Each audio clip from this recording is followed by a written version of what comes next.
Welcome back to Unknown Capital. We have a special guest today. We have football analyst, YouTube sensation, Jefferson Ramono. Hello guys, thank you for letting me on your channel, guys. Yeah, well, really happy to have you here. So today we wanted to shed more light on Black Lives Matter, as we know that a lot of people have forgotten about it, and we don't have any media coverage on the protests that are still happening to this day.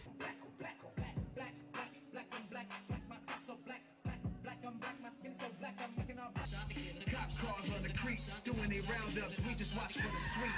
And around the block, car radios into another lady cop. He ran back for I wanna be serious.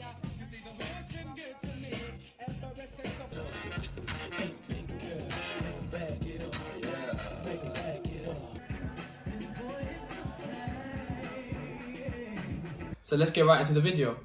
After seeing what happened to George Floyd, we've seen Black Lives Matter protests erupt throughout the whole country. You've seen your Instagram feed being bombarded with protests and quotes from Martin Luther King, Malcolm X, and all these different things. But even though that is quieting down now, your Instagram feed is back to normal, you still have issues. The issues still exist in fucking America. You see Jacob Blake all of a sudden in Wisconsin, he was stopping a fight between two ladies, and he was the one getting shot in the back 7 times. I don't know if you've seen the video. I sent the video to you, right? And it's fucked. If you watch that video, it looks like I'm in a fucking Call of Duty game. It's a campaign or some shit. Literally tugging on his shirt while he's trying to get into the car. He followed all the instructions of the police, but still that same police officer held onto his shirt and still shot him 7 times in the back in front of his own kids. Thankfully, he did not die, but he's ruined for the rest of his life. He's paralyzed from the waist down. It's fucked. And obviously we have Jeff here today, and with this all Black Lives Matter protest, what have your thoughts been about it so far? So basically, what I feel like with the whole movement so far, I just feel like people are treating it as a trend, because as soon as we saw George Floyd get killed 2 or 3 months ago, after that it's just literally quieting down, and literally the same thing happened with Jacob Blake.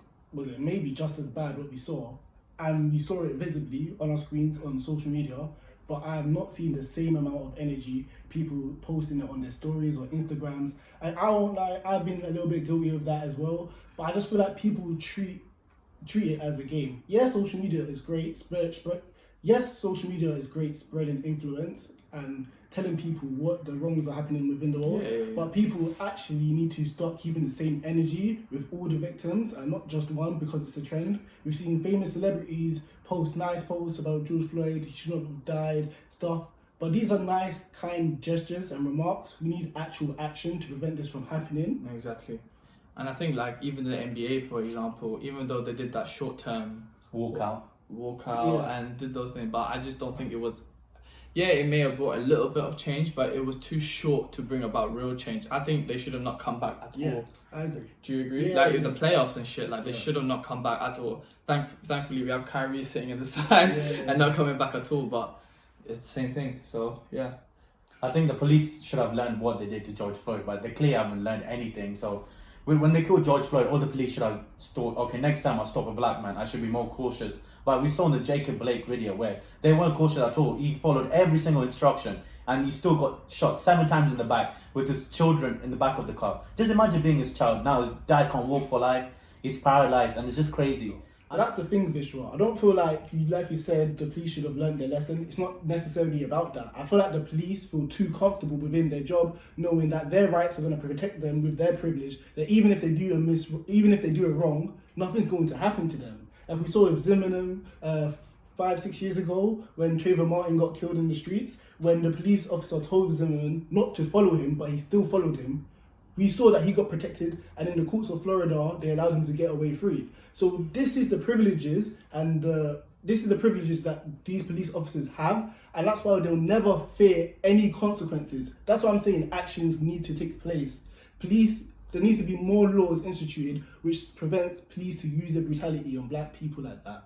And even in America, for what exists right now is qualified immunity. So people in power, police officers, chief in police, politicians, all these people, they have some sort of authority over normal people. So the law is split into 2. So there's a law for them and there's a law for the people. And I just think that's unfair, because now all these police police officers that are committing these crimes that will never get, there's no justice, and it's just fucked, honestly. There's just a crazy fact which I just saw on Google, is that 99% of killings which is done by the police has never gone convicted from 2013 to 2020. So that's crazy. So 99% of police which kill any minorities in America don't go convicted, and that's crazy because with George Floyd, the police officer still not convicted. With Jacob Blake, the police officer have just been put on leave and not even been convicted yet. That's crazy. Like, these people had the intent to kill someone on that day, and they still haven't. Like, the police officer, their job is to protect, but clearly they're not protecting. They're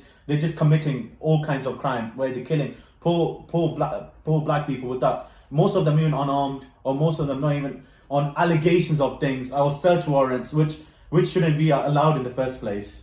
And like, there's something common with all these videos.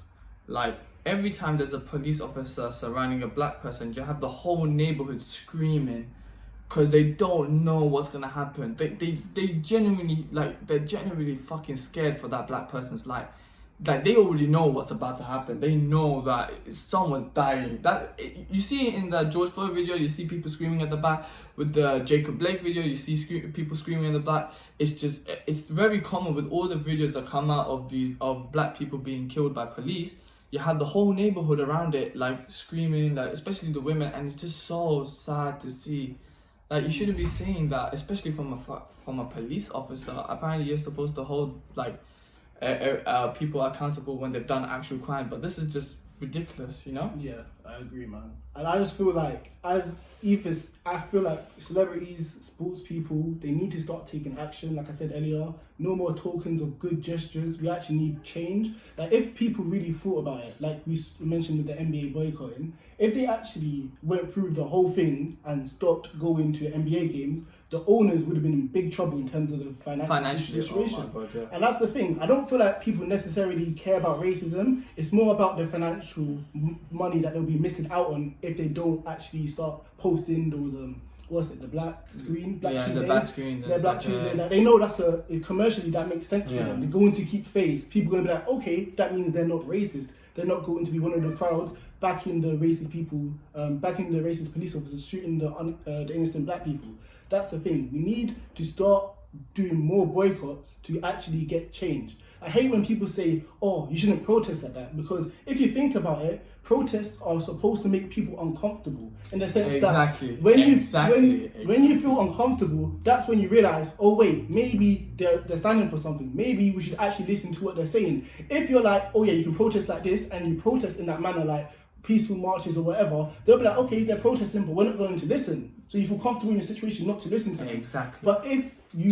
But if you actually start protesting in ways which get people's attentions, I'm not promoting violence, but get people's attention, that's when people are like, okay, we need to start making that sector of society feel like they're in a much safer situation. Exactly. And unfortunately, we have someone like Donald Trump here who calls them like looters, rioters, using these terms to say that what they're doing is completely bad. Where you're in Minnesota and Michigan, you had like white people with fucking guns, what were they? Were protesting for what, stay-at-home laws?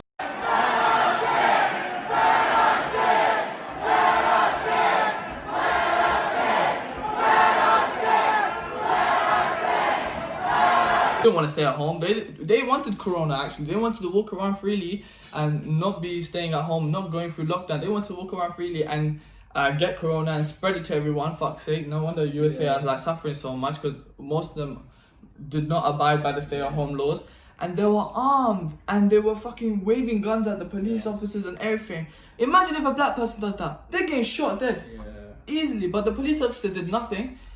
Right? The police officers did absolutely nothing, and to see, like, if that's going on, and then you have Donald Trump calling them liberators. Oh, what? What the fuck? So, when we want actual change for the better of the whole country, for the better of the whole society, and you have these people that want to cause even more harm by going out, and you're calling them liberators, it's quite sad, because you have the leader that's not even following any of this. Like, he's willing to, for the Black Lives Matter protest, he's willing to put out the military to sort that out instead of instead of providing resources during COVID-19, Yeah. unfortunately, so which is just crazy. And that's the thing. Like, he does anything to avoid the conversation at hand. He'll talk about how was it you should stay indoors for COVID, even though, like you just brought that example, people aren't necessarily doing that. Exactly. He's talking about the looting, the actual burning shops down and stuff like that. He mentions that, but he doesn't want to mention the actual fundamental reasons of why people are protesting. Exactly. And I just want to talk about the athletes.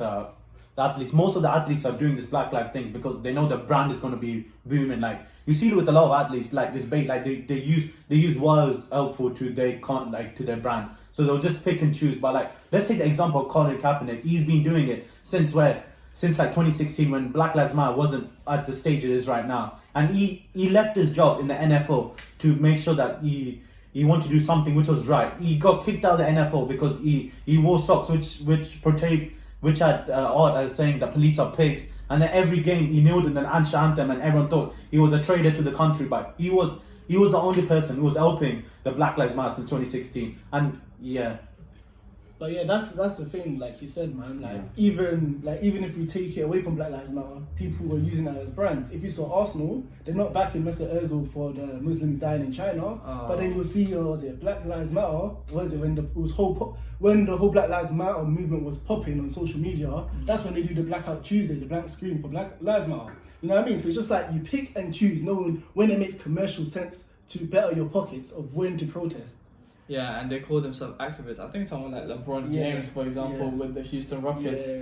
Please explain that. No, please explain that. Oh, no, that's ridiculous. It's just it's sad because people do pick and choose when to protest and stand for lives. Obviously, the conversation right now is about Black Lives Matter, but LeBron James has been a big advocate. He's done a lot in the community when it comes to that, building schools in his hometown, Akron, Ohio. Of course, he's done a lot. He's done a lot, like even making movies with Westbrook. I think they're making a movie. Space Jam? It's in Oklahoma City. Really? Yeah, it's a. We'll put it on the screen. We'll find it. We'll put it on the screen. Don't worry. We'll get it to It's you. on my tongue. Sorry. It's in the 1920s about. But carry on what you were saying. No, but it's like. What is it? What did he say? Is it something to do with? No, because it was the Houston Rockets. Yeah, so the Houston Rockets general manager tweeted about the Hong Kong situation. Yeah. And then that caused a riot in mainland China because Hong Kong's trying to get diplomatic immunity because they don't want to be part of China, because Hong Kong was always been part of the British Empire until 1997, so they have a more democratic way compared to China's communism, and they changed the law in Hong Kong where more communist people will come in the system, and the Hong Kong people love democracy. So the Houston general manager tweeted something about a freedom with Hong Kong. But back to that, like the whole reason of that, of why LeBron James didn't want Daryl Morey or anyone to get involved with that, is because it's going to financially cost him. Because it's going to cost, because you get a lot of money coming from China when it comes for the NBA, and that's when LeBron James wanted the Houston Rockets to be quiet about that situation. And I'm not going to accuse LeBron James of not caring about people, because we've seen a lot of what he's done in the Black Lives Matter movement, but we've seen how people pick and choose when to be, what to support. It's just to be woke. And even in football, like we see just before games, they kneel for 10 seconds. We see say no to racism signs. Rio Ferdinand even said one time that they literally wear the shirt for 5 seconds and that's it. They take a photo, make it look all merry, like, yeah, we're supporting the fight. But are you actually supporting the fight? Because you have players in the NBA, NFL, football, there are a lot of black players, ethnic minorities within who actually get your club so much money in terms of revenue, in terms of shirt sales. People like Pogba, these guys don't just commercially make sense for these owners to keep, in their club. But it's just unfortunate that they won't have their backs, like these players have the owners' backs, making them money. Because if you really think about it, those owners definitely have contacts in higher places to get laws changed, especially in America. Exactly. The Clippers owner is worth 70 billion right now. Yeah, he's worth 70 billion, and he has a lot of contacts when it comes to making laws change and stuff like that. But that's when people want to stay quiet because they know, it's not really to do with them. That's what they think. I don't know, because it's the old conversation. They should have not come back to the playoffs. They should have not come at all. Yeah. Now that I know they're in the bubble and they have a contract to sort out, but they should have not come back because they could have actually produced real change by not coming back at all until NBA owners start to actually make a change. And I think America's whole motto is on the way they fund things. Yeah. Like they overfund the police departments. They overfund the federal government. They spend way too much on military. Where if they spend so much on police departments, where they have tanks of their own, which is insane. But I personally think that like the police only come after the crime is done, right?